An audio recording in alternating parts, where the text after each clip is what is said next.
We're waiting for our bus. No? Bus 7022. So 10 minutes pa daw dating. So yung number ng bus nandiyan nakalagay oh. Sa ilalim yung number of minutes.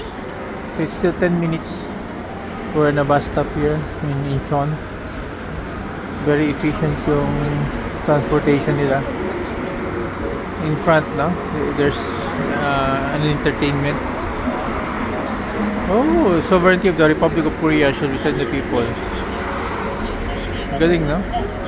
But in front of this, well, may few minutes pa, they have a light show. A light show here, no?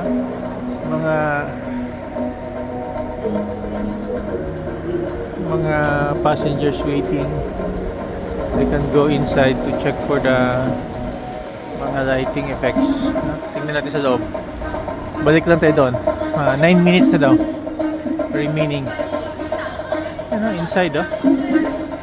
Ang galing, no? Ayan.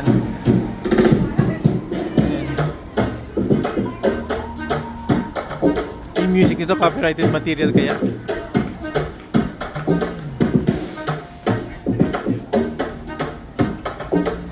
Go here.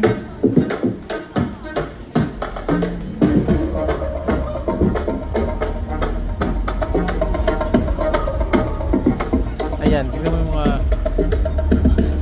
bus stops nila, no? Mga buses, may mga designated stops sila, number, minutes, no? Magdating. So mass transport is very efficient. Pwede ting gawin ito sa Pilipinas, no?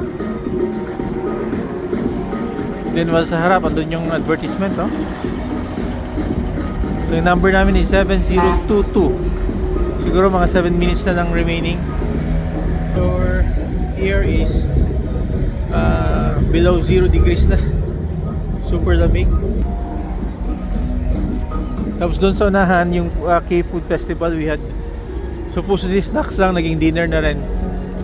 Ito, skyline ng Incheon, the commercial district here.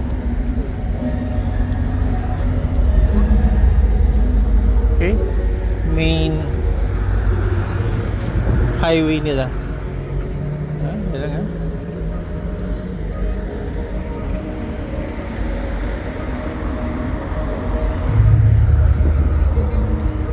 checking on yung number ng bus, what time magdating.